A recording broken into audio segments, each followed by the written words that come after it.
Good evening. We'll go ahead and get started. I'd like to first of all welcome the alumni, faculty, staff, students, friends, guests, and honorees of the 68th Annual CEAT Hall of Fame induction. So please go ahead and start enjoying your salad. Dinner is going to be served shortly. I'm going to be making a few remarks while you're going ahead. So please go ahead and start on your salad, and I'll be making a few remarks. First of all, I'd like to start out by introducing myself. In August, former Dean Paul Tukowski stepped down as CEAT's Dean, and I am currently serving in that role of interim Dean. I've served as a professor in the School of Civil and Environmental Engineering. I was also head of that school. I've also served in the Department of Biosystems and Agricultural Engineering, and I was head of that school for a few years. Right now, there's a national search that's just beginning for the next CEAT Dean, and that will be taking place over this academic year. But tonight, I'm thrilled to be here as we're going to recognize 5 outstanding individuals for their contributions and innovation, dedication to their profession, communities, and OSU. These individuals have contributed to extending the global impact of OSU. Our honored recipients have a history of contributing not only to their profession, but also to the quality of life in their communities. Individuals are leaders in their profession, and they are problem solvers, trailblazers, philanthropists, civic leaders, entrepreneurs, and they are mentors to a number of different individuals. Their legacy will continue to inspire future generations for many, many years to come. Tonight, our 5 new Hall of Fame inductees will join 167 past inductees. And we're excited to see this number continue to go and recognize the influence of an Oklahoma State education on the world around us. Tonight, we're going to be presenting each of the honorees with a plaque and a brick. And CEAT holds a replica of the brick, which will be placed in our Hall of Fame walkway outside the CEAT Endeavor Lab. So it's there with the other past inductees, so the entire lineage is out there. We'd especially like to thank those who support the Dean's Club in CEAT, scholarships, endowed chairs, and programmatic priorities, advancing opportunities for the next generation of students in CEAT. Now, I'd like to give you some highlights of things that have happened, some amazing things that have happened in CEAT this past year. This past year, 6 OSU members received National Science Foundation Career Awards. Of those 6, 5 were in CEAT. That's a fairly remarkable record. This is the most CEAT has ever received in 1 year. We have Dr. Orly Zog, Nicolette Falala, Ritesh Sachan, all those in mechanical and aerospace engineering, John O'Hara in electrical and computer engineering, and Mathamuri Andapan in chemical engineering. They've garnered support for their research and their educational activities. In April, U.S. Secretary of Energy Jennifer Granholm and second gentleman Doug Imhoff visited OSU to announce the creation of the Great Plains Center of Excellence. The new center is housed within CEAT's Industrial Assessment Center, and it's one of 5 highly competitive programs that was selected to receive this additional award. The Center of Excellence serves as one of the Center of Excellence of DOE's Industrial Assessment Centers. Of the combined $18.7 million that was awarded to all 5 of these newly selected centers, the Great Plains Center received nearly $7 million. So it's a big boost.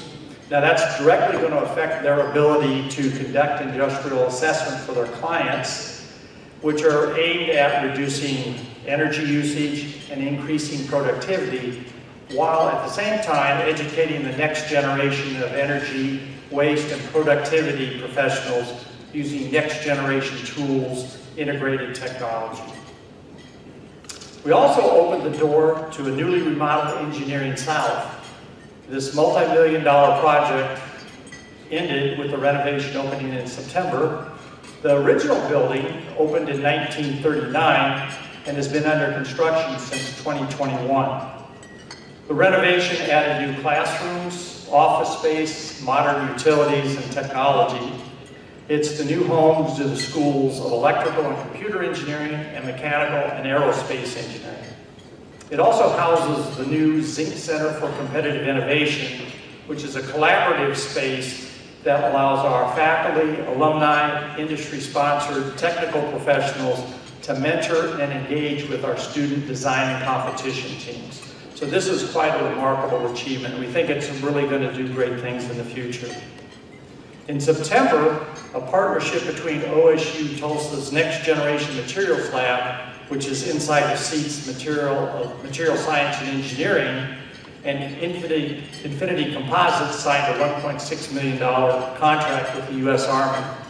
Now, this was to develop comfortable tanks for future hydrogen-powered vehicles.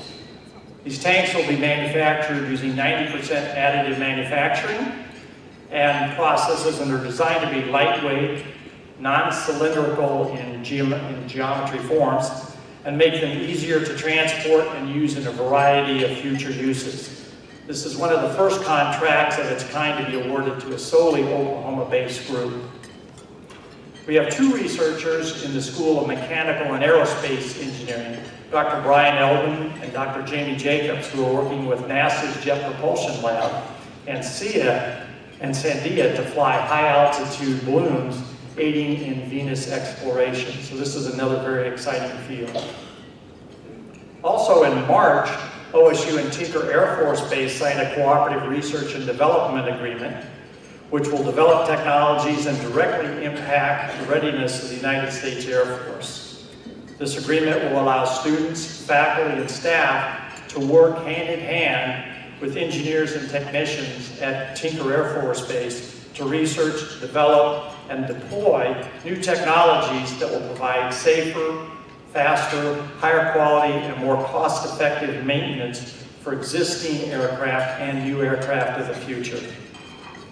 We have a researcher in the School of Civil and Environmental Engineering, Dr. Jorge Gonzalez Estrella, who is looking at the impact of microplastics on various areas of the environment, a very exciting area. Our extension units are also continuing to do amazing things. This past year, we touched 173,000 individuals were served by our extension unit, from our 7 extension units. The new Product Development Center partnered with a former OSU football player and inventor, Ethan Howell, to develop a training tool called Mitzi, which is the first utility glove for football players that could make some of the holding penalties in the future obsolete. CEAT's professional development celebrated 100 years of providing customized training to workers and employees throughout the nation. So it's a very vibrant part of our college. The past year, CEAT received a record-breaking of over $54 million in new awards and submitted over 420 proposals. That is a very large jump for this past year. These are just a handful of some of the great things that are going on in the college. We're hoping to continue these achievements into the future, but we must say we couldn't do this without the support of the OSU administration, the OSU A&M, and Oklahoma State Regents of Higher Education, and many of our corporate donors, partners, and the leadership team in CEAT. Before we get into tonight's festivities, I would like to introduce a few members of the college's leadership team who are here tonight. First of all, we'll start out with Sundaresh Haragu, who is the Associate Dean for Academic Affairs. We have Chuck Bunting, who is the Associate Dean of Research. Ed Kirby, Associate Dean of Engineering Extension. Mari Chin, Head of the School of Biosystems and Agricultural Engineering. North Delat, Head of the School of Civil and Environmental Engineering. Heather Pollicott, Head of the Department of Chemical Engineering. Wu Ping Hu, Department Head for the School of Industrial Engineering and Management. John Phillips, Interim Department Head of the School of Architecture.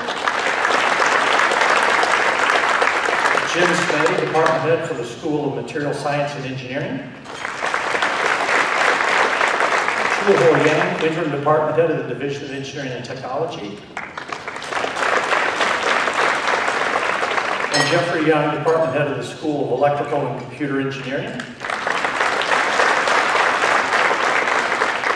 Jovette Du, Director of CEAT's K-12 STEM programs. Tim Sullivan, Senior Manager of Administrative Operations. Jamie Westmoreland, Associate Director of Sponsored Programs. Christy Wheeler, Manager of CEAT's Marketing and Communications. And Patrick Wheeler, Manager of CEAT's Facility Services. I will be back to introduce the inductees as we enjoy our main course. So I'll be back in the future, so please proceed.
So the honorees that will be inducted into the Hall of Fame this evening address the challenges of their future a generation ago.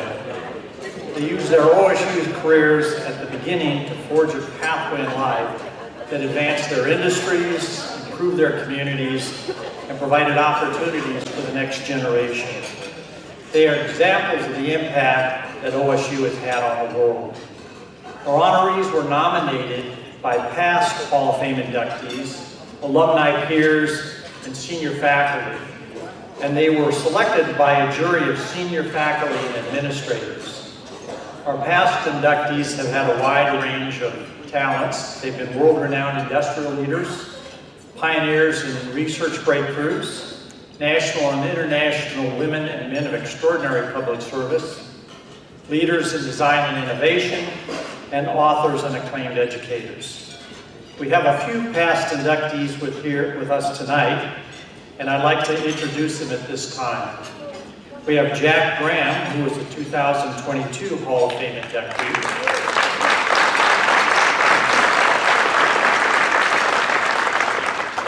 Ali Fazl was a 2018 Hall of Fame inductee.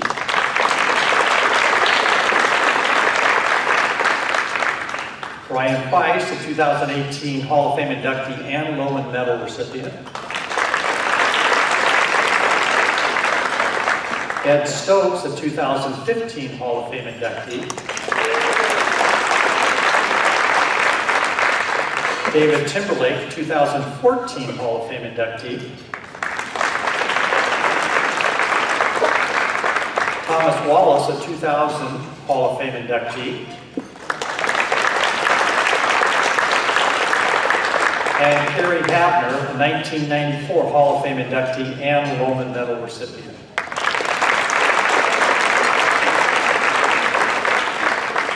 So it's with great honor tonight that we introduce and induct 5 new members into the Hall of Fame. At the beginning of our ceremony, I'm going to bring up Dr. Heather Fallenkamp to introduce our first inductee. So Heather, if you'd like to make your way to the stage.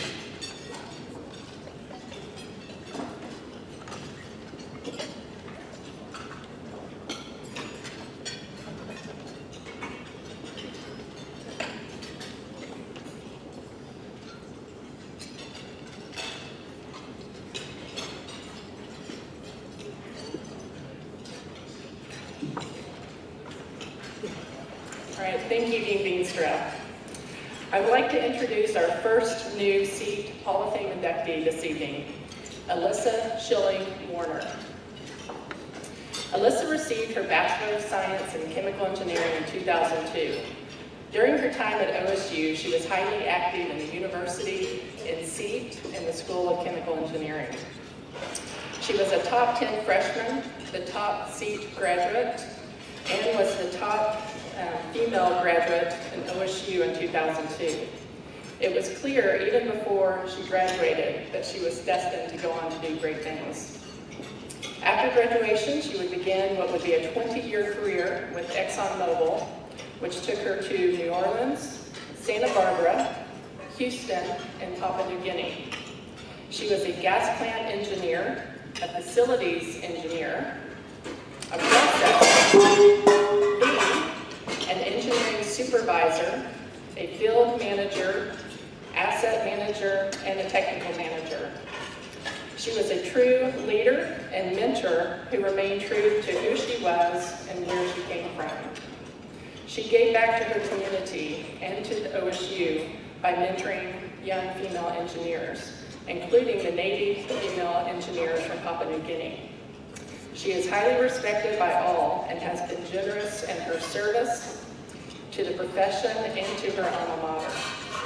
She, along with 2 of her good friends and fellow alumni, Ashley Price Connor and Megan Burns, established scholarships early in their careers, including the Alyssa Schilling President's Distinguished Scholarship to support engineering majors from rural communities.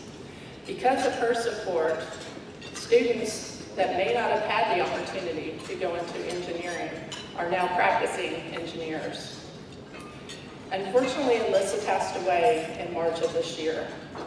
Alyssa made a significant impact on many during her life and continued to do so through her legacy and the lives that she influenced. Please direct your attention to the screen as we view a short video with more information about Alyssa and her impact.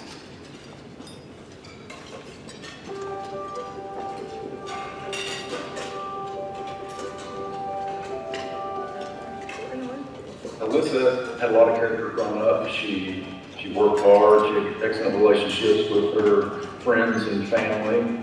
She was a competitor, and she strove to achieve to the highest of her abilities in everything that she did. I think part of the reason that Alyssa may have gone to OSU was her brother had started out there a couple years ahead of her. Sister-brother rivalry shall never be underestimated.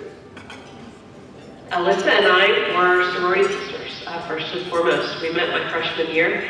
As a freshman, she was a junior. Surprisingly enough, we were the only two chemical engineers in our sorority, so she was my academic mentor.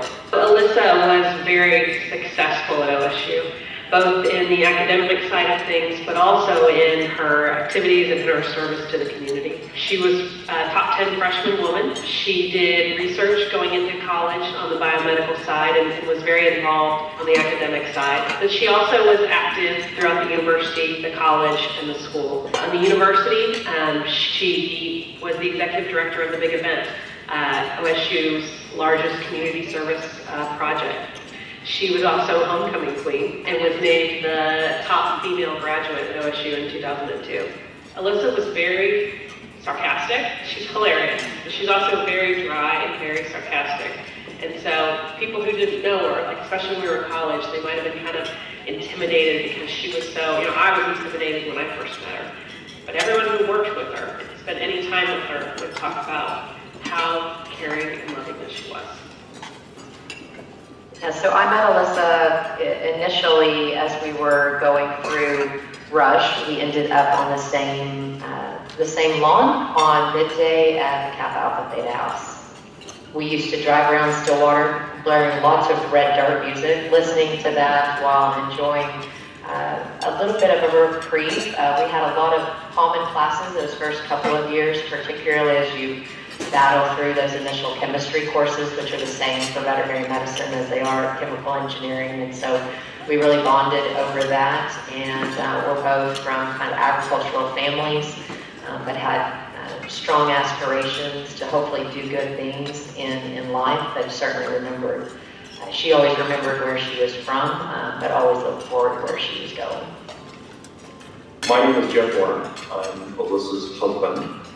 We had two children together. We had Audra, who was 7.5-year-old, going 8 this December, and we also had Laurel, who was 4.5-year-old, turning 5 this December as well. I met her in the Houston area probably 15 years ago, Super Bowl 2009-ish. We had a good mutual friend. We both worked at ExxonMobil that almost had a Super Bowl party, and I got invited to it, she got invited to it, and got a chance to meet that. So when I met Alyssa in her career, she was probably mid-level manager, mid-level senior processing engineer type level. When I first met her, she was working on a large ExxonMobil offshore platform, offshore Canada. Towards the last couple of years, she had been doing a lot of non-core engineering roles, some HR staffing type roles, engineer management, but not really touching things at an engineering capacity. It was time for her to get back into it.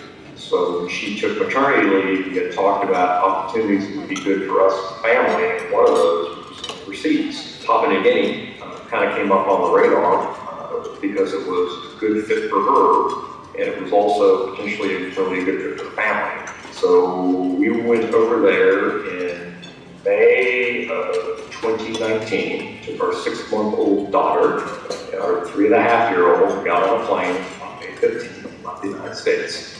Came back periodically for annual leave once a year, but it was a residential assignment. So it was a big project, and she was fortunate enough through her experience and the relationship she built with ExxonMobil to get selected for that as the LNG plant manager. Things that Alyssa liked us out of work, she loved cooking. That was like her big passion. She'd always liked that.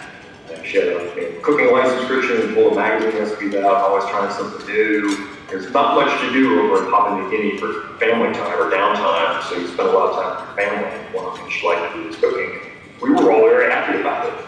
So couldn't get good pizza over there, but she was getting pretty good at figuring out how to make a pizza in our oven. Always had a long history of ran for many years, and she picked up cycling. Don't forget to spend time with the girls. That was her primary hobby. But that can't be understated how much time she loves spending time with them. Yeah, I know a little bit about her scholarship activity, and I know so passionate about OSU, she wanted to get back. T-Boone Pickens was also doing a program where they would match on top of that, so for every dollar she was putting in, it got bigger in a hurry. So she did have the opportunity to put in that program, and actually, coming from a rural town, did put one of the stipulations in there that I think it had to be an engineering degree and from somebody from a rural activity. It couldn't be somebody from Houston trying to get a business degree. It had to be somebody from engineering and outside the city area. What I think she's taught me more than anything is to be true to myself. Because Alyssa was true to herself. She didn't care if it was popular. She said what she thought. She stood up for maybe the underdog when it wasn't popular. She said what she thought. And so I feel like I've tried to incorporate that, especially since her passing, a lot more, because that's what she left me, is a legacy of strength. Be who you are and stand up for what you believe in. If you have the opportunity, you're fortunate to have her in your life, you cannot forget her impact. You know, her two beautiful daughters that I have no doubt will follow in her footsteps of being impactful and great in whatever path that they choose. She had a great foundation with her family, you know, that was important for her to continue with her girls. When we think about the Hall of Fame, it's really about recognizing people that have made a difference in their industry, in engineering, and those sorts of things. And for me, you know, looking at what she's done and the people that she's impacted, it's a very easy decision of, you know, this is who we want to be recognizing.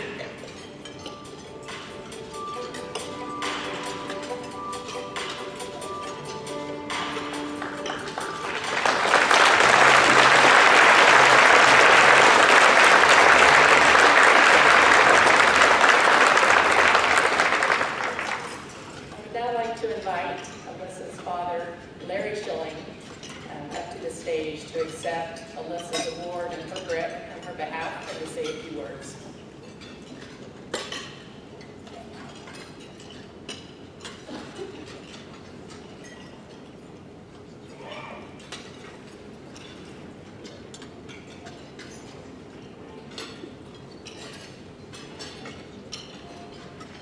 His wife Nancy is joining as well.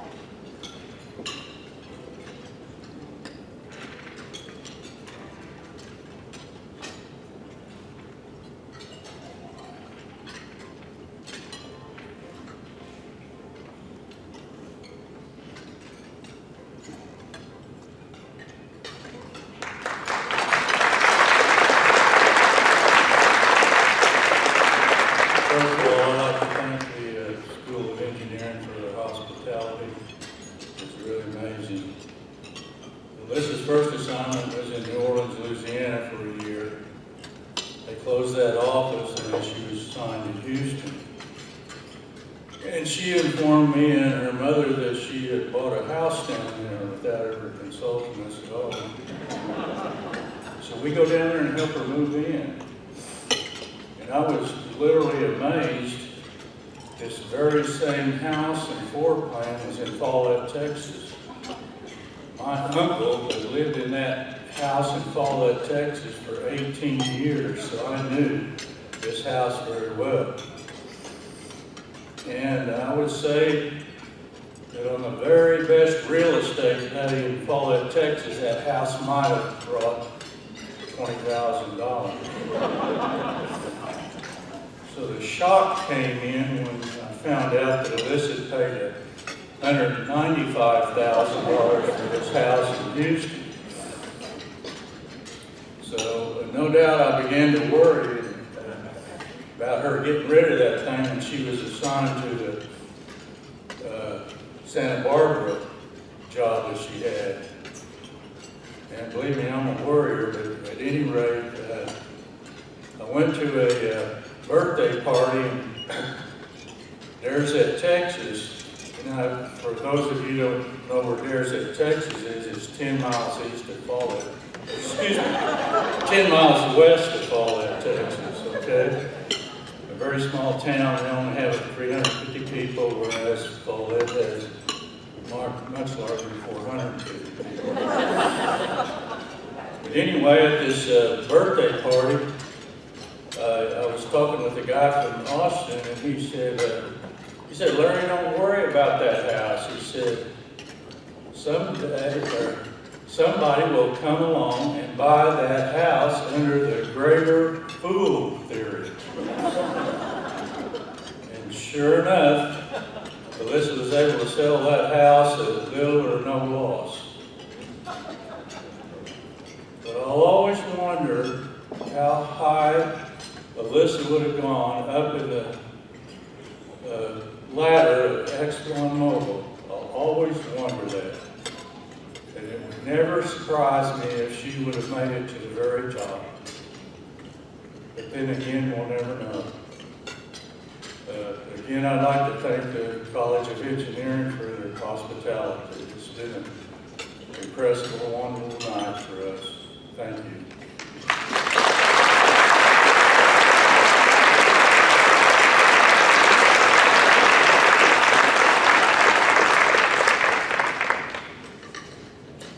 Thank you, Mr. and Mrs. Floyd. Okay, as we begin to wrap up our dinner and enjoy our dessert course, I want to invite Dr. Mari Chin to the stage to introduce our next honoree.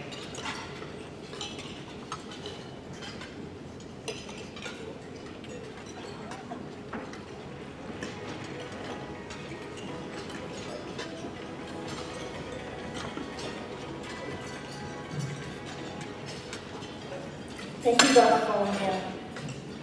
I would like to introduce you to our next Hall of Fame inductee, Dr. Kara Conklon.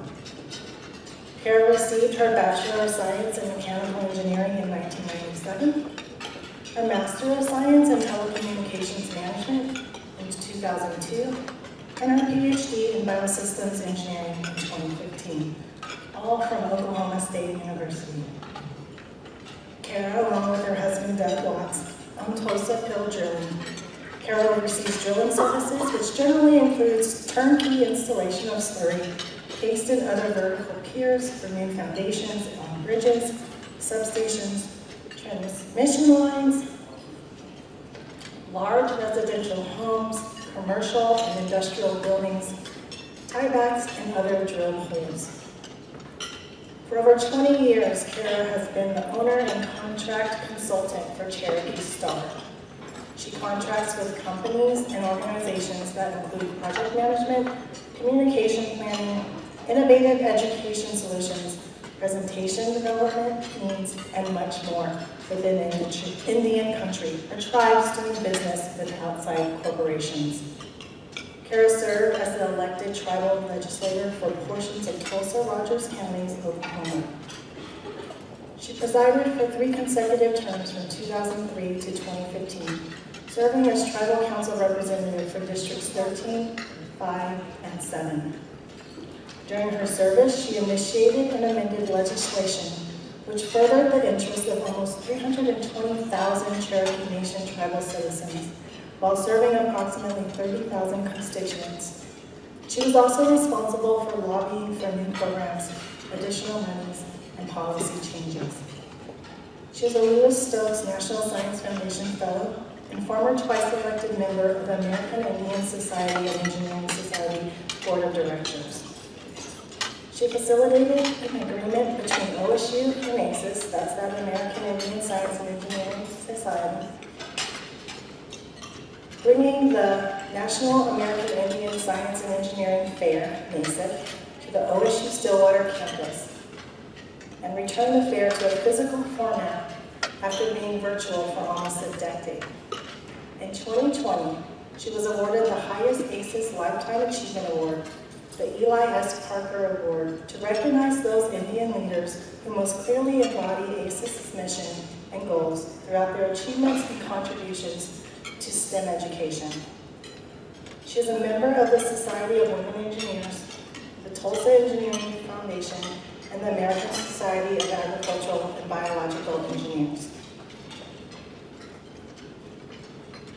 Cohen Watts has also been a member of the Engineers Society of Tulsa Incorporated, the International Association of Foundation Drilling, the Deep Foundations Institute, the Oklahoma Professional Chapter of ACES, Tau Beta Pi, our Engineering Honor Society, and Pi Tau Sigma. Again, may we ask you to direct your attention to the screen. Sioniga, Daponoa, Dr. Kara Callan Watts. Hello everyone, my name is Dr. Kara Callan Watts. I graduated from Oklahoma State University, Stillwater, in 1997 with my first degree, a bachelor's degree in mechanical engineering. Later, I got a master's degree in telecommunications management from OSU's Tulsa, and then later on went for my PhD in biosystems engineering and completed that degree in 2015. I was born in Shawnee, Oklahoma, but I was raised in Seminole, Oklahoma, where I was raised by two Oklahoma teachers, public school teachers, who are now retired. My mom was special education and learning disabilities, and my dad was a math professor at what is now Seminole State College. Mom knew how to manage my energy and my drive in a way that only a special ed learning disability teacher can do, because she understood my learning styles. And of course, math, word problems were something we did as a family, whether it was lunch, donuts on Saturday morning at the local donut shop, or whether it was dinner with my parents. My dad was constantly challenging us on fundamentals of math and how to put them to work in the real world with real applications. So if you know me, you probably know what I lovingly refer to as my little brother. So we always challenged each other. We're a year and 9 months apart. Sibling rivalry was alive and well in a good way in our household. Mom will tell people that if I hadn't chose engineering or I hadn't chose debate in high school, that Brett Cowan probably wouldn't have went for those things, but he had to beat me at it. And I'm very proud of my little brother, who is 6'6". He's not little anymore. He can easily take me out, which wasn't true when we were growing up. And we're both products of OSU and the faculty at the College of Engineering, Architecture, and Technology. As a kid, what inspired me to be an engineer was the Bionic Man, Bionic Woman show. Those characters. For some reason, I knew I wanted to be a part of creating that next generation of solutions for human beings for whatever reason had lost a limb. My intention was to go from mechanical engineering on to biosystems, but that didn't happen, and that's a choice I made. But I knew that mechanical engineering at OSU would provide for that if I wanted to go that route. But what inspired me was the Bionic Man and Bionic Woman show and doing that. And I really wanted to create the next level of prosthetics and all those things. I started at the University of Central Oklahoma, not because I wanted to delay my engineering or because I wasn't ready for Oklahoma State, but because I wasn't done with competitive debate. So I was a state champion debate, cross-examination debate person in high school, and I got recruited by UCO to come debate, and I thought I would give them a year or two competitive college debate before I transferred to OSU. So I knew what my plan was the entire time. But I came in a little bit behind because I didn't come in with my freshman class, so I didn't build those relationships. But that didn't matter for me because OSU had such a strong Native American Student Association and American Indian Science and Engineering Society college chapter. So we'll call that ACES is what we would call it, ACES and NASA. So the Indian community on campus, both with the students, the staff, and the professors, that's what made OSU for both my brother and I. We had that strong family ties to people that were either blood related or not blood related at OSU because our Indian community was there to support us. And for me, being a nerdy Indian woman, ACES was super critical because that's really where I found my niche. So at the time when I was on OSU's campus, we had an entire classroom that was part of a bigger grant for Native Americans in biological science. There was a fish tank, there was a couch, there was all this place you could put all your books, and you sat together, we studied together, we helped each other with homework. There was a phone line before cell phones were kind of, we had computers. They taught me how to email for the first time in that OSU ACES lab. It was kind of central to our STEM buildings on campus. So you had a lot of first generation, maybe second generation, like my brother and I, college students that needed that additional community. And at the time, OSU offered it unknowingly in some ways through this NABS grant that had these offices. It was an entire classroom. And what would happen is, what I remember, especially being an employer today, was there were all those great things I've already talked about. But when it came to our community, there are people today that have degrees because we knew we needed to help each other. And when single moms came through and their babysitter got sick or was a no-show and they still needed to get to class, none of us hesitated about watching kids while we did our work in that room. And remembering that kind of grace and support system, it was helping teach those things. That's not necessarily taught at the engineering school, but the OSU ACES college chapter and the grace that those advisors gave came through in those experiences. And that's hard to talk about or express, I guess, in a way that's succinct. I wanted to pursue a PhD in biosystems engineering, not because I knew that I needed to go to biosystems engineering, but when I was on Cherokee Nation Tribal Council, I had a constituent and he challenged me that we had excess algae growth in the Uchi, Spavinaw area. And he literally picked me up and drove me to see the algal blooms and said, this is a problem. And I said, I couldn't agree with you more. I had some conversations with Dr. Dan Storm, then of course was a subject matter expert against Tyson in the city of Tulsa lawsuit that was won to protect those same water bodies. So my brother was already on campus for his PhD under Dr. Earl Mitchell. Brett's like, hey, I got extra time. Dan Storm, I'm gonna go by his office and I'll just get some information for you because somebody had dropped out of the PhD program and there was a seat open and Dr. Mitchell had said, hey, are you interested? And I'm like, well, the only thing I can think about doing is what David drove me over. And let's talk about algal blooms and how do we fight this issue and really start establishing better science to protect Cherokee Nation's waters. So the next thing I know, Brett comes by, Dan's great, Dr. Storm's awesome, welcomes in, gets his card, he sends me a photo of the card, and like, next thing I know, I'm signed up for a PhD and I'm working on total phosphorus as a numerical nutrient criteria supporting Cherokee Nation's culturally significant waters, or running waters, because in Cherokee Nation, or Cherokee culture, running water is important for ceremony. We also have a lot of daily beneficial uses for water. Because I did this while I was on tribal council, my PhD.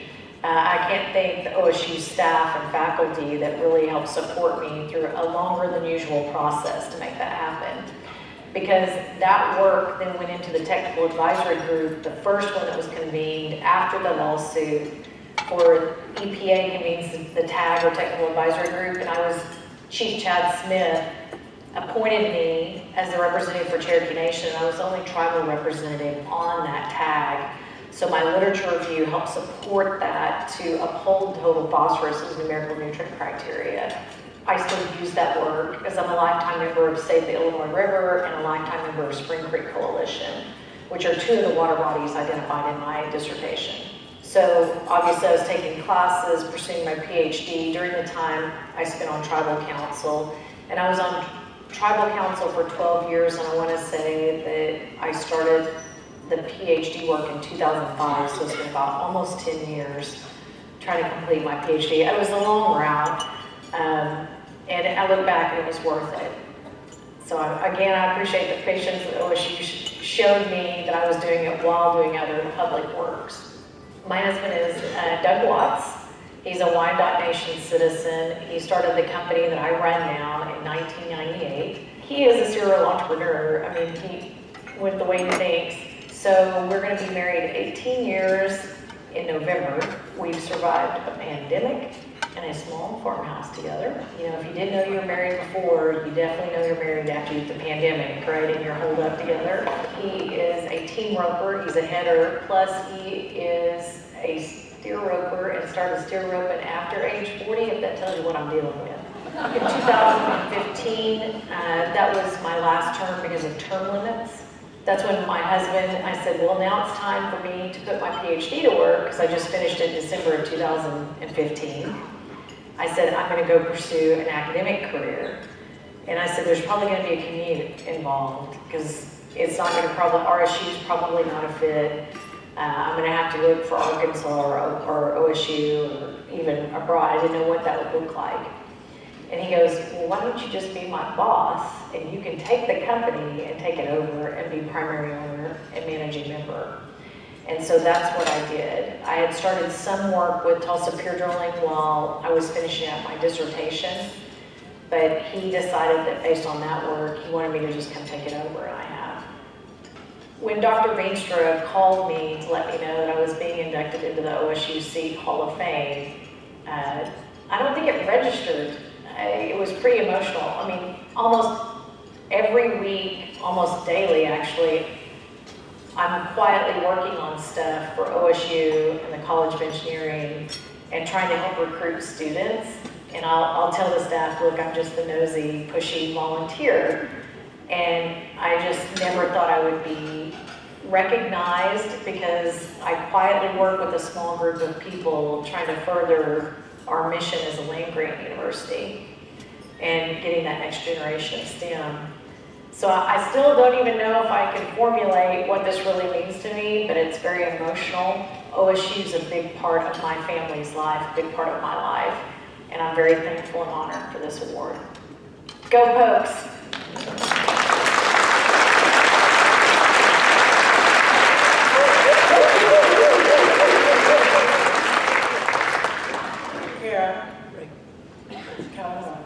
Will you please come forward to receive your Hall of Fame induction plaque, a copy of your brick, as well as to say a few words.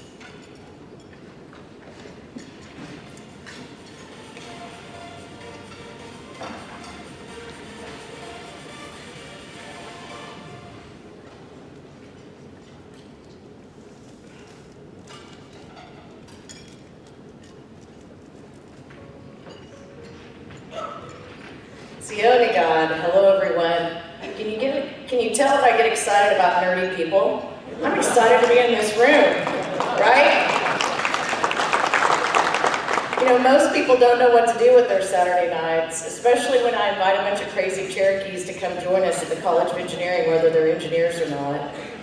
So, as a student at Oklahoma State University, there was always, I remember, because our diversity team did an exceptional job of communicating not just to our partners at OSU, but also to us as students. And if you didn't know, there's always about 100 Native engineers throughout the College of Engineering, Architecture, and Technology in undergrad and graduate. So I knew that I was in the right place from the beginning. And it's not just about the red brick buildings that we all think are pretty, and we love this campus, right? Most people at Oklahoma State, when you come as a student, you really love our campus. But what makes this for all of us, especially as Indian people, are the people that come through our lives.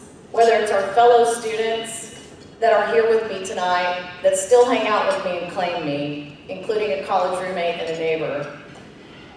They're here tonight, but it was also the faculty and staff. So when I was here, I knew that we had Dr. Camille DeYoung, who's a Cherokee Nation citizen. She just left as interim head of industrial engineering. But we also have Dr. Jim Smay, who's a Cherokee Nation citizen, and Dr. Heather Fallenkamp, who is a Ponca tribal citizen. I think I got that right, Heather? I can't see you out there. So, yeah. And we got our fellow, your Ponca relative Les with us too. So these people are the future of engineering, because it's about relationships in Indian country.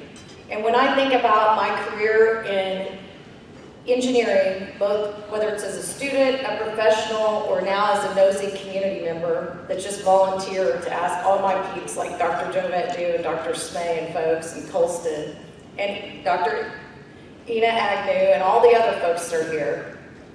When we talk about our Indian students, that is sovereignty. So we as engineers often get focused on our subject matter experts. We get focused on our research, we get focused on our work, but the future of Oklahoma's economy is in this room with the students that are here today.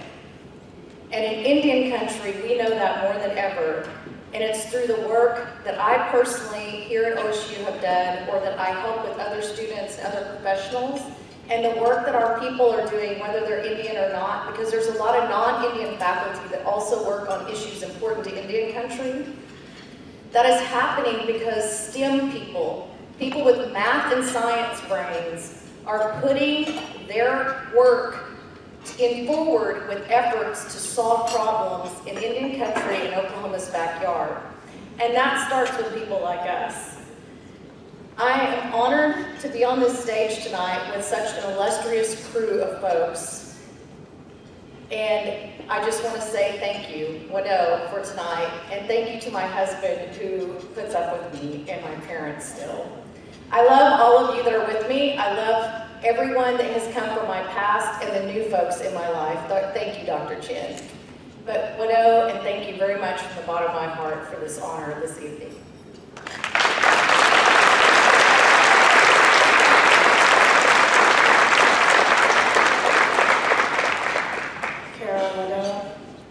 I've really thoroughly enjoyed and loved observing your strength as a woman, and also the family and friends you have brought to celebrate with you today. Thank you for sharing that gift with me. At this time, I would like to invite Dr. Jeffrey Young to the stage to introduce our next Hall of Fame inductee of the evening.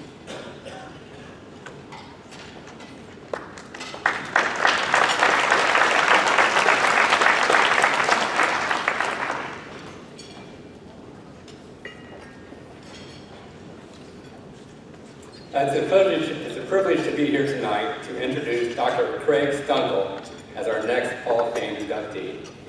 Craig is a Stillwater native who graduated from OSU with a Bachelor of Science degree in Electrical Engineering in 1982 and a Master of Science degree in Computer Engineering in 1983. He earned his PhD in Computer Engineering from the University of Illinois in 1990. During his freshman year at OSU, Craig walked onto the OSU men's basketball team and then later earned him a scholarship. He continued to play throughout his undergraduate years, and while at OSU, he was a proud member of the Sigma Nu fraternity. After receiving his master's degree, Craig started his career with IBM. He spent 3 years designing IBM System/38 computers, which had a novel 48-bit addressing scheme. He then accepted a position with IBM Research in 1990 and devoted 30 years of avid leadership to the company by designing many high-speed networks for parallel and supercomputers. Craig created significant and lasting innovations in high-performance computer interconnects. He implemented these innovations into many highly successful IBM supercomputing products over multiple generations. His creative design significantly improved the execution time, viability, and scalability of many important scientific applications that improved our lives and have protected this country. With Craig's contributions, IBM placed first multiple times in the computing industry's top 500 list for his performance of supercomputers. He received 4 outstanding technical achievement awards in 3 different areas, including contributions to Blue Gene, Federation Switch, and SP communication subsystems. In 2020, Craig retired from IBM and joined NVIDIA, which is the international leader for accelerated computing products that are used in AI, data science, gaming, robotics, automotive applications, and data center applications.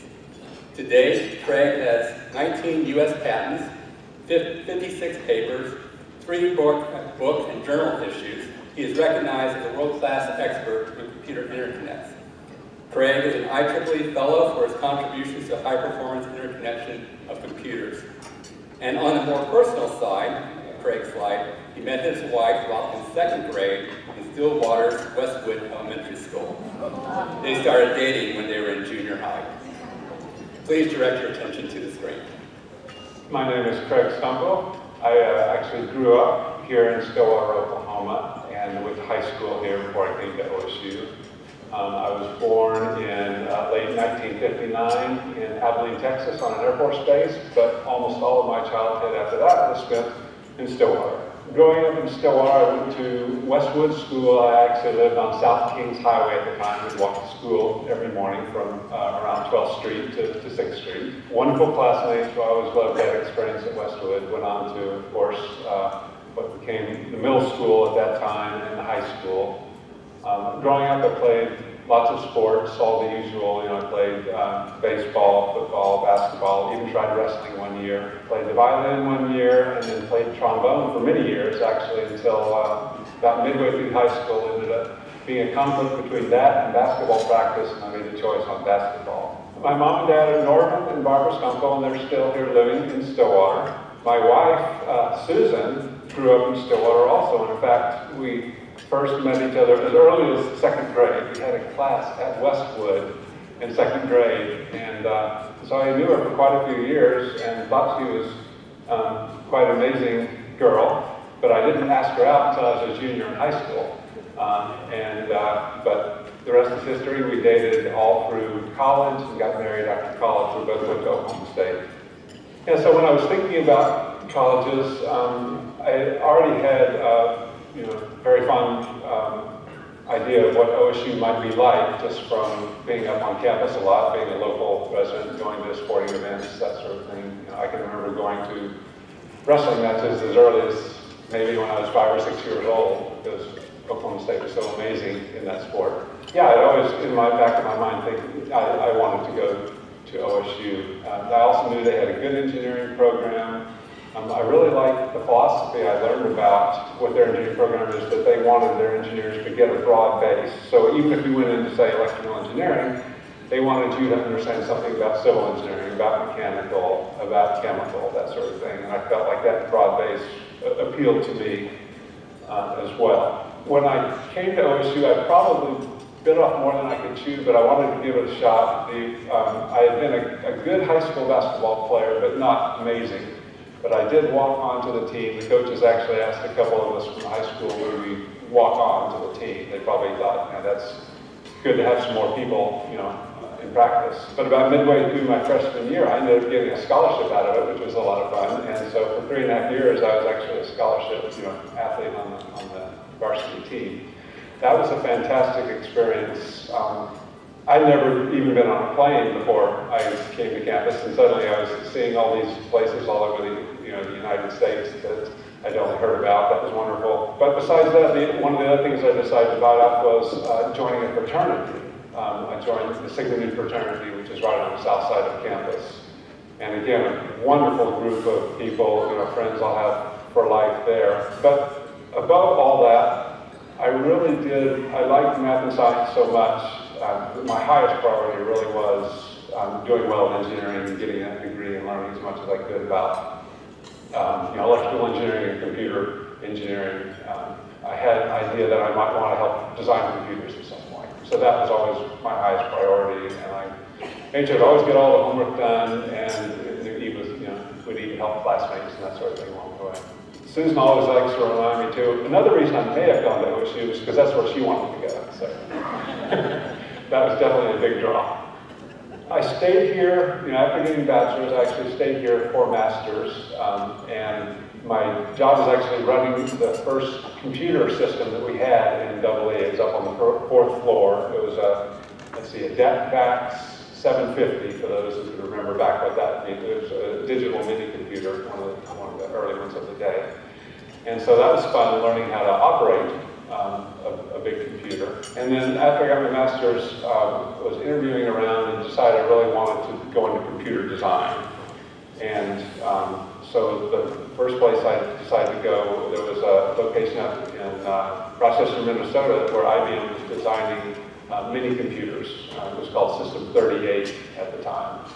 And so went there for 3 years and learned learned a tremendous amount there about computers, but also in the back of my mind always was that I might want to go get a PhD and delve deeper into computer design and how I might influence the industry in a greater way than I might otherwise be able to do. So after 3 years there, I was accepted at the University of Illinois into their electrical engineering program. And we packed up what were then, we had a 6-month-old daughter, Leanne, at that point, and headed to Champaign, Illinois, and spent 3.5 years there while I was doing my PhD. While we were there, our son, Kevin, was also born. But it was a wonderful experience at Illinois. I'd gotten there thinking that I might go into this early field called artificial intelligence, which is, of course, everything you hear about right now. I took a couple of classes there early in that field and decided this wasn't going in anywhere yet. We just, they just didn't know enough. There wasn't enough compute power even to do the things they would want to do. And about that time, I took another class in a new area also called parallel computing, which the University of Illinois was a pioneer in, where you gang lots of computers together to cooperate on solving a problem. And this just totally fascinated me. And I had taken the course from one of the leading researchers in the field named Dan Reed, who is still a widely known name in the field. And that fascinated me, and that kind of changed my whole mindset about where I might go with my PhD studies. And that's, I ended up doing my project on something related to parallel computing. I graduated from the University of Illinois in 1990, and I really had a big decision at that point, which was whether to go into academia with a PhD or go into industry. And I was very much hopping back and forth. I was interviewing at universities and a couple of places in industry. But the place that ended up attracting me the most was something that was a little bit of a combination of both. It was a branch of IBM called IBM Research, where they heavily emphasized the academic aspects. They wanted you to publish, they wanted you to do research, that sort of thing. But they also wanted you to impact their future products. And that sounded very attractive to me. And they had a particular project in parallel computing. I said, oh, that's exactly what I want to try to influence. This IBM Research location is their main one, which is T.J. Watson Research Center in Yorktown Heights, New York, about 40 miles north of New York City. I remember going out there for the interview and driving around Westchester County, and Susan wasn't able to make the trip because we had our 2 little kids back in Champaign. She said, so what's it like? And I said, well, I can tell you that it's absolutely nothing like anything you've ever seen, so it wouldn't make any sense. You'll have to just come out here and see it. So it's a much different part of the country. Hilly, lots of trees everywhere. You're not far from New York City, so just everything's a little different. And it was, we ended up moving to Connecticut right on the other side of the border from where I worked, and spent 30 years there. Loved every minute of my time at IBM Research. Our kids definitely, think of Connecticut as home, where they grew up. We very much enjoyed that time at IBM. As far as thinking about career achievements, I think they all are in the network, the high-speed network area. Whether it's trying to figure out how to make networks go faster, there's 2 elements to faster. One is you're sending more and more data down a pipe faster, but another area is how fast can you get that data started? In other words, what we call it the latency. And so both of those are aspects that are important. I probably work more on how can we make it start faster, which is the latency part, and built some of the fastest networks in the world to do that. And another area is how can I tell, say, 100, we'll say people or 100 computers something, the same thing in the fastest time possible. And that's sometimes you might hear the word broadcast. In other words, where everybody gets the same information at the same time. And that's actually a very hard problem, and I made some fundamental contributions there, and that's what I got recognized as an IEEE fellow for those contributions about a decade ago. So that was fun recognition. But yeah, all of my work really at IBM and after I've been concentrating more on the network side than say the computer processor side.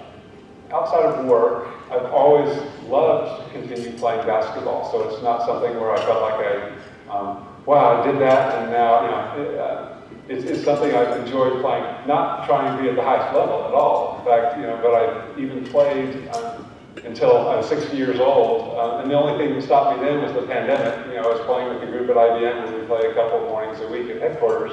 As far as other, exercise, recreational kinds of activities, Susan and I just love to road bike these days, and we like it so much that during the winter, we're actually on bike trainers, if you know what that is, where you stick your bike on something where you're replacing your back wheel with a machine that's actually making it harder or easier for you, depending on what you want it to do. Besides that, I do try to run regularly and try to run some with my kids as well, because I find that's a lot of fun. So as far as things outside work, they've tended to be more of those kinds of physical activities, as well as some reading here and there and that kind of thing. When I started work for NVIDIA, it was going to be a remote job. It turned out both of my kids ended up in St. Louis. And so I talked to NVIDIA and said, do you really care where I live? Because I think I might want to move from Connecticut to St. Louis, at least for temporarily, because I'm going to have a grandkid soon. And they said, oh, we'll just move you there. So we said, no, that's the answer that we probably should do this. So we moved to St. Louis, and we've been having a lot of fun the last 3 years, and now we have 3 grandkids. We're just having a blast being around our kids and their families. So as far as the OSU Engineering Hall of Fame, I've always enjoyed reading the articles about what some of these amazing people have done, and thinking, wow, that's just incredible, the impact they've had on the industries. And this is all throughout engineering. Some amazing people have come to OSU. It's been always fun to see. Dr. Young, the head of EE, suggested that maybe I should apply. And I got one of my former directors at IBM Research to nominate me. He thought that would be a great idea. Yeah, I was just very happy, even maybe a bit surprised that I got selected. I feel very fortunate. It's humbling to be a part of such an amazing group. And yeah, I'm very excited. Go Pose!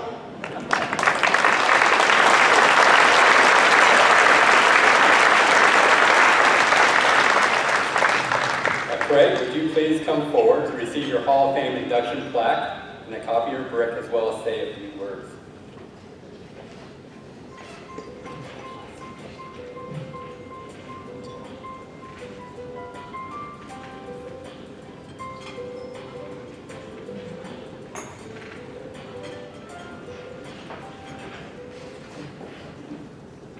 Well, the other thing that I did on this trip, and thank you very much for this honor, it really means a lot to me. I want to mention the other thing that Dr. Young had me do on this trip was given an invited talk yesterday. Talked about an hour about the impacts of artificial intelligence on networks to a great group of students and professors yesterday. I really enjoyed that. Dr. Young liked it so much, he said I should redo the talk tonight, so it's only been an hour. Maybe not? No? Okay. First of all, I want to recognize my family that is here. I'm so appreciative. My mom and dad, who really raised me with, to have integrity, honesty, work hard. Some of my first jobs, by the way, were up on OSU campus and working on the agronomy farm. You might like to know my first job was hoeing peanuts. And I remember one of the first things I did, one of the first days I went out, we actually had several crops, but I went out one day and was commenting to one of my fellow workers, a couple of years older than me, boy, those are good looking peanuts. He said, nice try, rookie, those are soybeans. I want to recognize the love of my life, Susan. You've already heard a little bit about her. We've been married 41 years. She has been such an amazing partner and supporter of my career, and I look forward to the next 41 years. I'm also glad to have my kids, Leanne and Kevin, were able to be here tonight, and their spouses made that possible by taking care of some of those cute little grandkids that you saw in the video. and also my sister Susan, her husband Greg, coming in from Houston. And this was especially difficult for Greg because he is a chemical engineering graduate from OU. So. But I really do want to recognize, I have so many good memories and so many good things to say about the faculty of engineering in general, but also electrical engineering. This is a unique campus in the fact that although there's a lot of expertise here, there's sort of, it's almost an unwritten mandate, I guess, that the professors are really available for the students, and it really makes a difference. It's just, there's a feeling there that they really do care. I think it's genuine. One person I might want to recognize that couldn't be here because he passed on just a few years ago, but it had a really wonderful impact on my career as far as mentoring and following along. And those of you will know very well Dr. Charles Bacon, just a wonderful, wonderful man. Just wanted to mention him in particular. Besides that, though, I think, I just want to make this short because that's another thing my father taught me, is not to speak too long. So I really appreciate this so much. I appreciate the honor. I just really enjoy your company. Thanks a lot.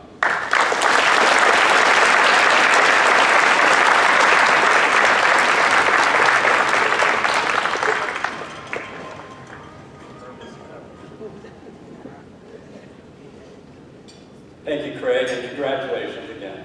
At this time, I would like to invite Professor John Phillips to the stage to introduce our next Hall of Fame inductee of the evening.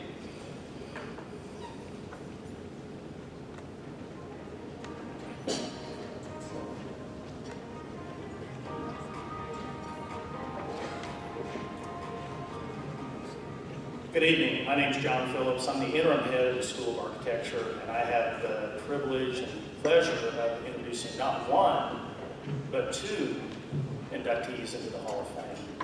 So not that we're keeping score out there, two. So the first Hall of Fame inductee that I'm here to introduce is Dwayne Max. Dwayne graduated from OSU with a Bachelor of Science in Architecture in 1989, and he has not slowed down since. Dwayne is the founder and president of Mass Architects and has worked on projects across several continents. Dwayne has been heavily involved in rural healthcare facilities, working with local health professionals to provide environments to improve the health of all of our state's citizens. In 2012, he and the director of Oklahoma County Health Department designated and designed a 54-acre public health campus that was featured in the New York Times for its vision. Soon after, working with the state health department, Dwayne prepared a disaster and pandemic plan for Oklahoma that subsequently became the national model. Additionally, Dwayne and his firm have carried out many projects reinvigorating the infrastructure of small airports across the state. He has also extensively offered his professional service to charitable foundations and other institutions benefiting a wide array of groups within our state, including homeless teens, victims of abuse, children with devastating disease and disabilities, just to name a few. Dwayne not only designs the facilities, he also is instrumental with the organizations and fundraising for the buildings to be built. Dwayne is also the Oklahoma State Capitol Architect and Curator. He most recently focused on the rehabilitation of the Oklahoma Capitol building. May I again ask that you direct your attention to the screen. My name is Dwayne D. Mass, AIA. I graduated in 1989 with a Bachelor of Architecture degree. My hometown and where I grew up in Oklahoma, during the time I grew up, had to have been the most interesting place in Oklahoma. It was the only place I knew of that was completely ethnic. It was a coal mining community in southeastern Oklahoma. And now people think of it for its Italian restaurants, Krebs, and the area down there, but when I was a child, you heard Czech and Polish and Italian, and it was such a small, insular place. And everyone was either Catholic or Orthodox. So it's like you didn't get outside of the Krebs Hartshorn, little area. So it stayed somewhat insular. And it was just amazing to be exposed. I mean, I'll never forget the first time I asked someone if they'd ever had pierogi before when I was a kid. Well, that's a Polish dish. And that's not something you got at the cafeteria. I grew up in a ranching and farming community and on a large farm. So that was wonderful. And probably the most amazing things and what wanted to make me build as a young man was watching my family build. My family built a lot. And they were not afraid to build anything. Were they engineers? No. Were they contractors? No. But they would build these massive barns and massive agricultural structures. And I was such a small child seeing this, and it just mesmerized me. So I was hooked on building something from the earliest of my youth. I was a bit of an unconventional student. I did not come here straight out of high school. I worked construction several years as I wanted to build. I was working construction and I met an architect.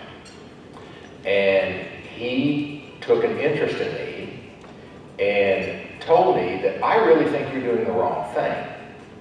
And he would, every chance he got, he'd come to me and he says, have you thought about what I told you that you need to be an architect? And I was in my early 20s and I began to wonder. And I went and happened to be in Tennessee and visited the man. I was about 24, 25 at the time in Knoxville. He was teaching at the College of Architecture at the University of Tennessee. And I stopped saying, and he said, not another minute. Not another minute. He said, you have one of the best schools right there in Oklahoma. And I really said, Oklahoma State University, it is so respected and one of the best schools.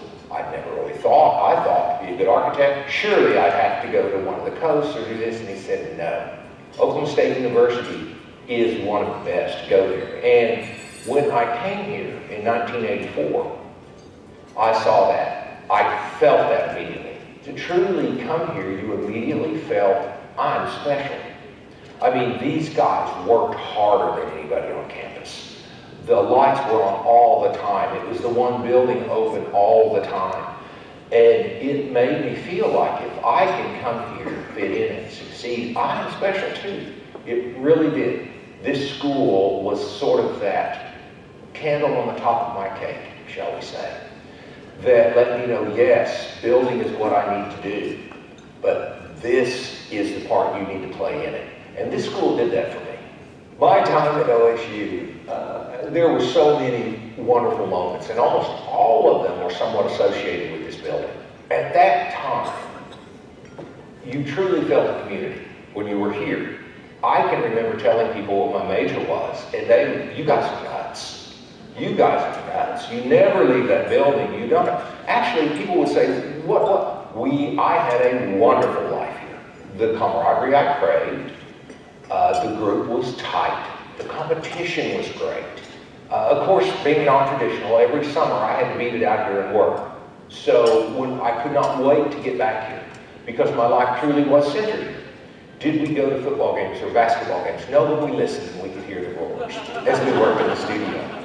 And so foundationally, this place became my community. One day, it was the first Thursday in February of 1988. Been having fun at the studio and I was ready for a break.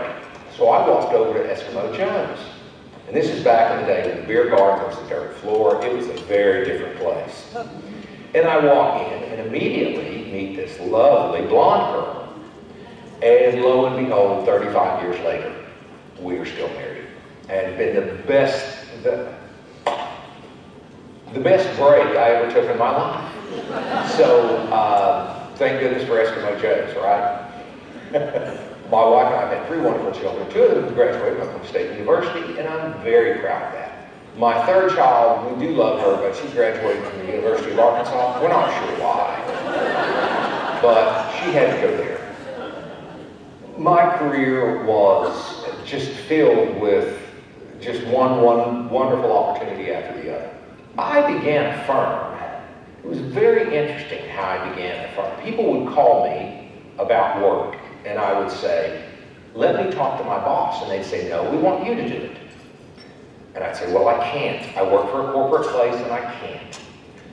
Finally, one day I looked at my wife and I have a piece of paper and I said, do you realize if I did all of this work people are asking me to do and left my corporate job, we literally would make twice as much money if I don't fail to get a suit off the planet? To which my wife encouraged me, you should start practice. So the practice did start very humbly.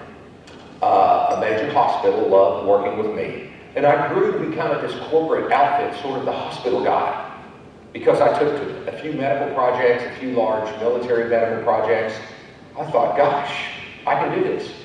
So a hospital reached out to me, and I was very fortunate in that the first year or two I had practice, those very hard years, I had one client who I could not work enough for. So again, a blessing. More of, fate shining the grandest light down on me than anything I did. People ask me, well, how did you become Capitol architect? Well, it was a very frustrated governor with a Capitol falling around him, he felt. And he felt I had answers. I didn't have answers. I got asked to put the first security system in the Capitol. One of my gentlemen who works for me, to let him do this. And I said, sure, you can do this. And while doing that, these things just stood out at you. And you'd say, oh my gosh, do you realize that the Capitol parts of the building are raining down on sidewalks outside? Do you realize this? Do you realize that? And so one day I got called into the governor's office and they said, we want you to be Capitol architect. First thing that came through my mouth, I should have kept my mouth shut. And so that was in 2006. And so everyone thinks that that is kind of the culmination of my career. I've been working to get the Capitol restored. We're basically finished now. We're within just months of being finished.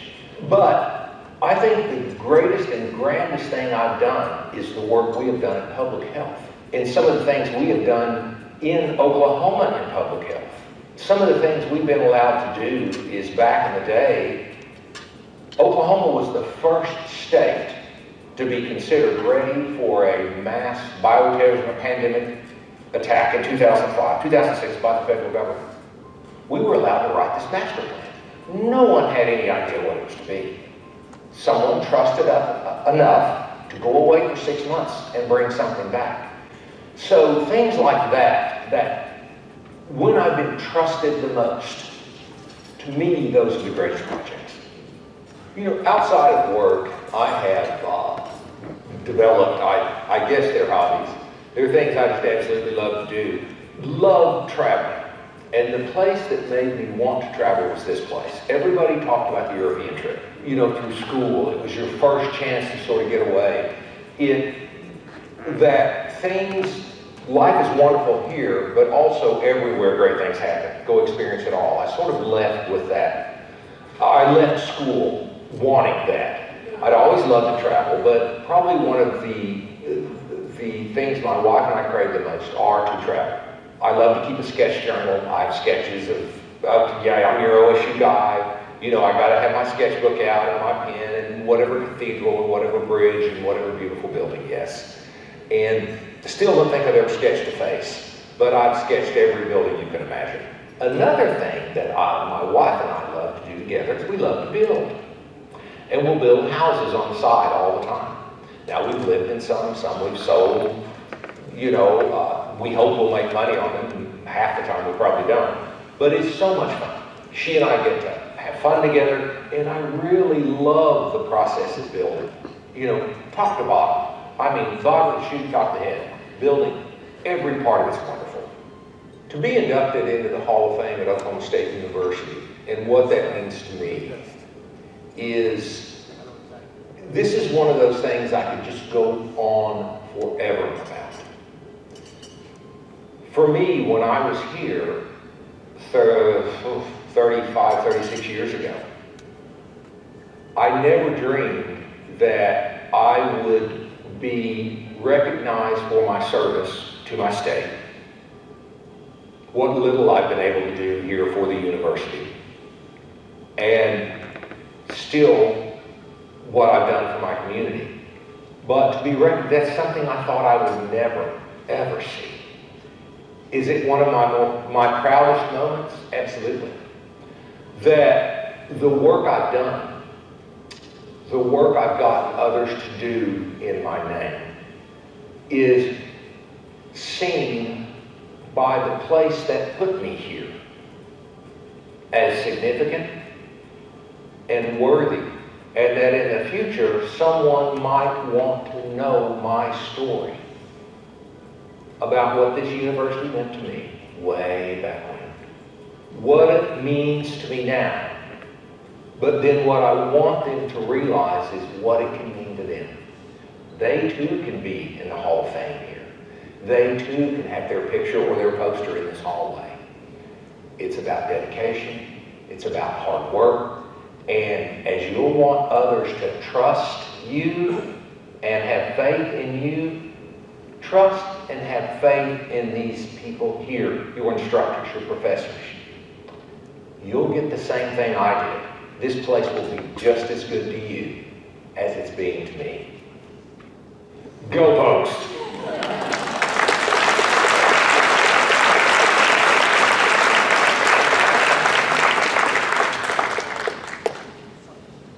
So Dwayne, will you come forward to accept your Hall of Fame induction plaque, a copy of your brick, and to say a few words for us?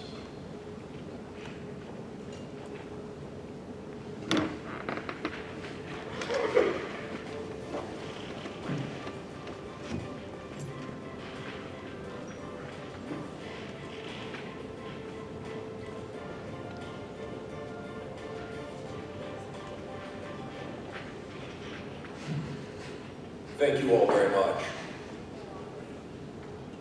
This honor and award I'm given tonight does mean a great deal to me. And truly, when I left this place some 35, 36 years ago, I wondered what the world had in store for me. I knew I was ready for it. The men and women who were here, who gave me direction, I had great confidence in the education they had given me. But more importantly, that they truly felt and knew me as a person. And I truly feel that the education, and that the education any young person can receive at Oklahoma State University, is going to have a quality to it that you're not going to find in many other, in my opinion, in many other institutions of higher education. Because I truly feel that everyone who comes here and embraces this place will experience what I experienced, and that is success in life. Whether it's the beautiful woman who agreed to, I don't know, keep talking to me after that dusty day in Eskimo Joe's, my beautiful children, or the great friends. But what I want everyone to know is that reach out to every young person you know and tell them this is the place for them. I think some of the things I'm proudest of last Friday being here at a professional advisory committee meeting and being able to talk about the future of the school, and then leaving and driving home and with the pride and wonder that they trust me now to reach back and attempt to shed some insight on all of the decisions these individuals have to make to keep this place running. The pride that it gives me is immeasurable. So I want to let everyone know that orange is absolutely the best color. Oklahoma State University is absolutely the best institution of higher education in the United States of America and probably the world. And that if you too come here, you're going to meet some gorgeous blonde woman too. I hope you do. But again, I cannot thank this institution enough. The things that I have been allowed to do, truly the word serve is the word in our profession. If you're successful in our profession, you have learned to serve. So that is the one word I want to take forward to all young people who talk to me about success. If you learn to serve, you will learn success. I thank you all very much.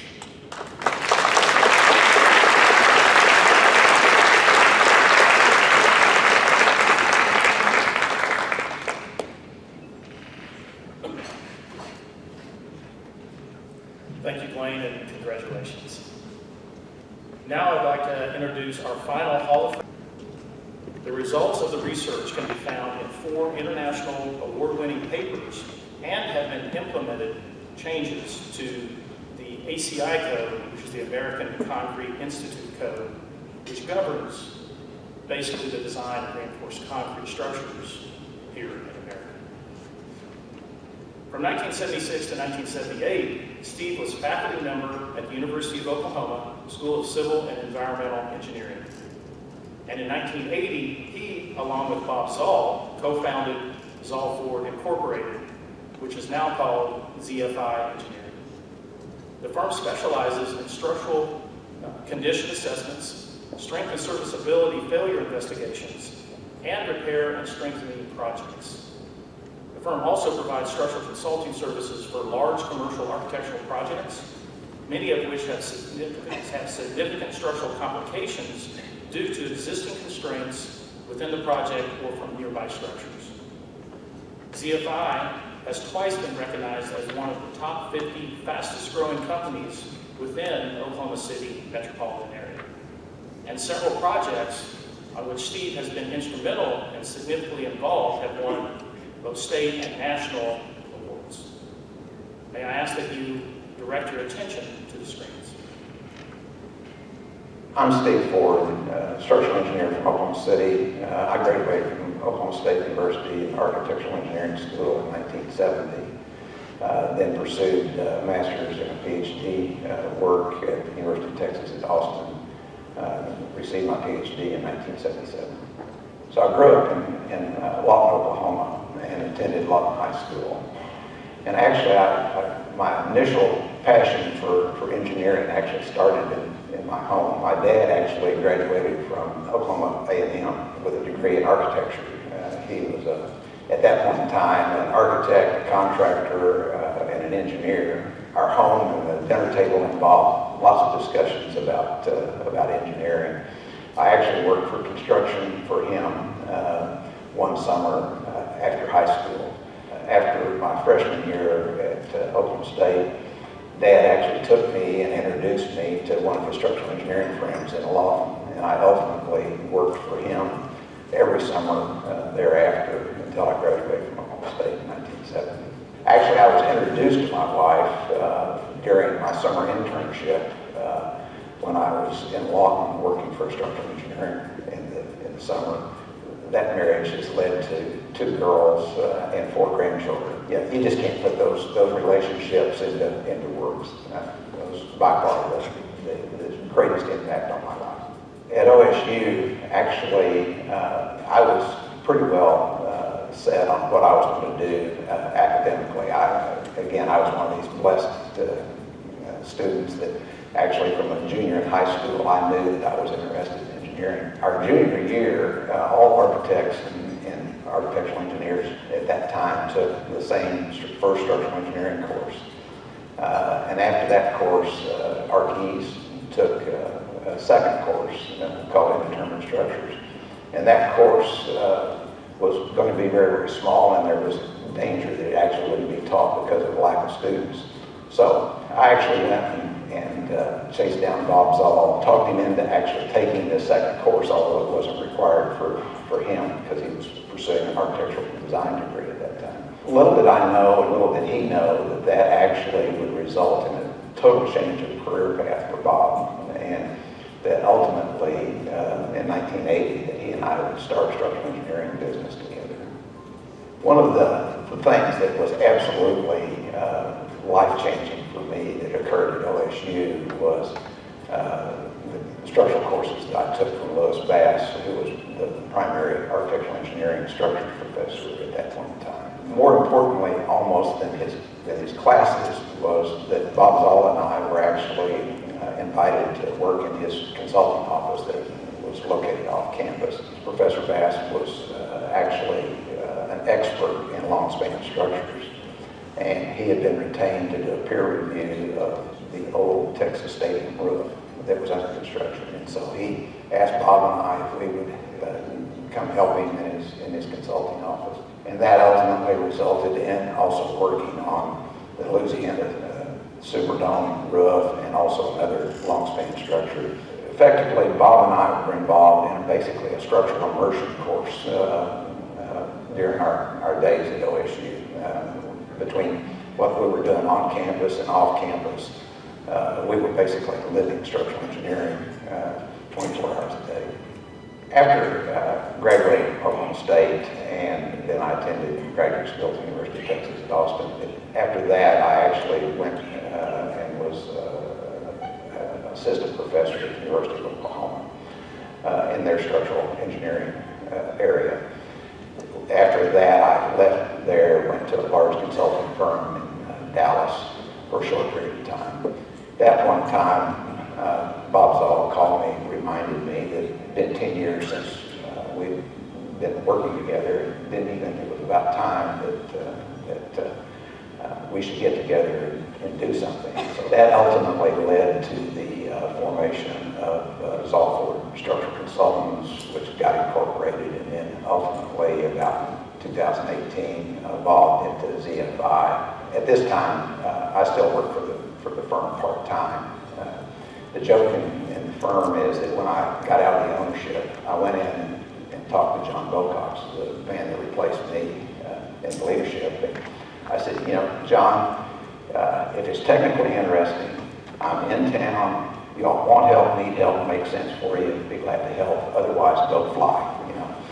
Well, every time the phone rings, John comes running in and says, you will not believe how technically interesting this is. Okay, come on back in here. Okay, so I work for them part-time when it makes sense for them and the skill sets fit. The Zoll Ford firm is now ZFI. It was certainly unique at the time that we started the firm. My research background, I came out of laboratory experience at the University of Texas at Austin. And so my research background, Bob's personality, willingness to get involved in projects that were not just classic new straight design projects or renovation projects, but to look at structures that potentially had some problems.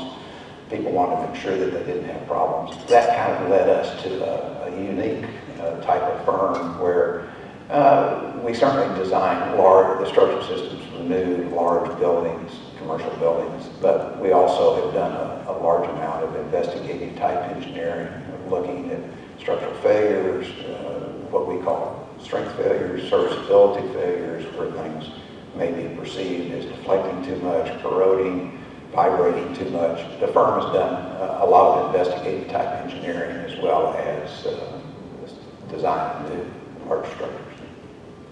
Outside of engineering, the hobbies and the passions are certainly international travel.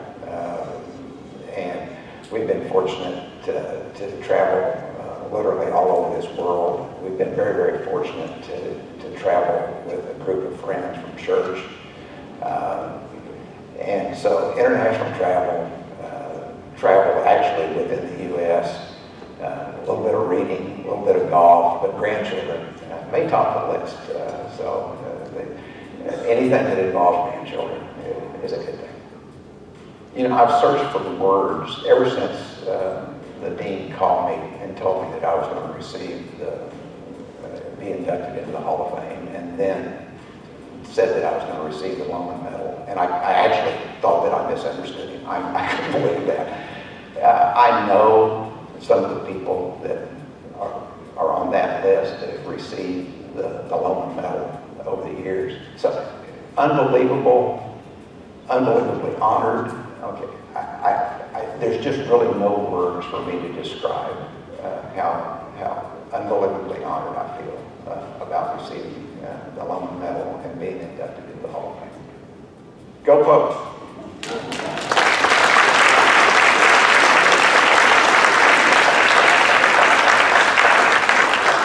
Congratulations, Steve, and will you please join us up here on stage to accept your Hall of Fame induction plaque, your Loman Medal, and a copy of your brick, as well as the safety awards.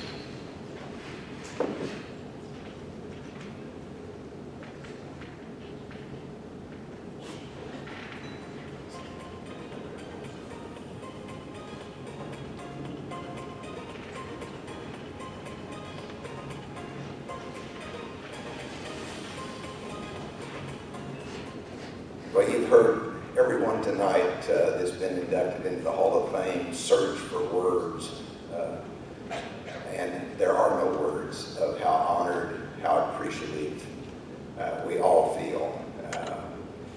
You just get up and go to work in the morning, and 43 years later, you don't work towards this. You just surround yourself with really, really good people. You develop teams of people. None of this happens on an individual basis. And so I will tell you this evening, when you have everyone here that had the greatest impact on your life, other than some of the people that have passed on, certainly mother and dad, and two world-renowned professors, and a friend of mine that we met in graduate school and worked for us for approximately 30 years, that was involved in many, many of the investigative projects. But in addition to those people, everybody else that had a dramatic impact on my life are here this evening.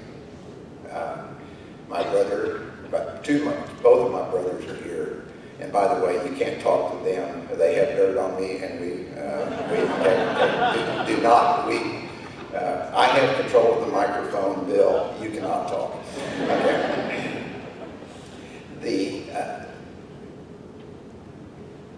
My first day on campus at East Bennett, 4th floor, I met Jerry Keelan. Jerry Keelan and I have been friends, and we introduced, my wife and I introduced him to his wife. We both had 2 girls each. Our girls have all come to OSU. They've lived together. Our 2 families have been intertwined for over 55 years. You can't, how do you replace that? Paul Bruni was a structural engineer in a structural engineering firm in Lawton, Oklahoma. And I won't give you the whole gory story, but he was responsible for, and the story is really good, by the way, but he was responsible for introducing my wife, Jane, to me. Out of that came the picture that you saw with both of our girls and the 4 grandchildren, and they're all sitting right there, okay? 2 girls, 2 boys. By the way, future OSU kid, okay? Now, 2 of them live in Norman, and I tried to buy the oldest boy, who is going to be an engineer, okay? I tried to buy the oldest boy an orange tie this afternoon, and he said, "Dad, Papa," he says, "I live in Norman." I said, "So?" the best place to wear it, right? You all have seen the video about Bob Zoll and I, and there's no words to talk about that relationship over 37 years. And then you also saw the video of John Bocox, the leadership of the second generation leadership, and they are so much better than Bob and I were at their age. The firm really, really does great work. Okay, but this is all the people that had the most impact on my professional life over the last 50 years. So it's been a long evening, and as I've said over and over again, there are really no words to really, really express. Kara said it was emotional. It is absolutely emotional. Appreciative, thankful, grateful. But thank you all very, very much for this recognition.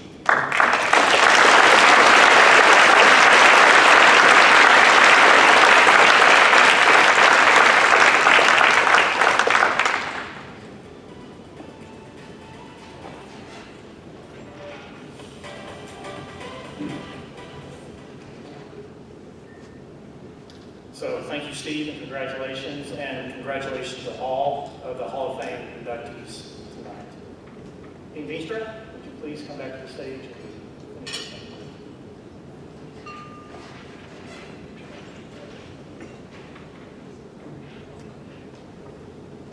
I'd like to congratulate all the CEAT Hall of Fame inductees and the Loman Medal recipient.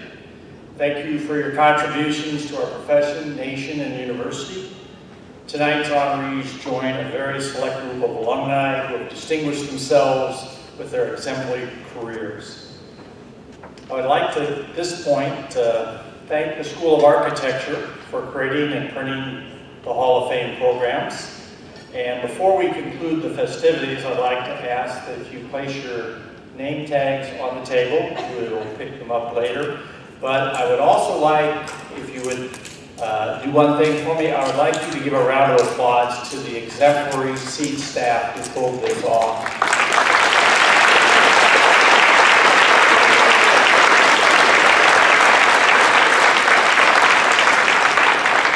So with that, we thank everybody for coming. Have a good night and safe travels home.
Nobody wants them, so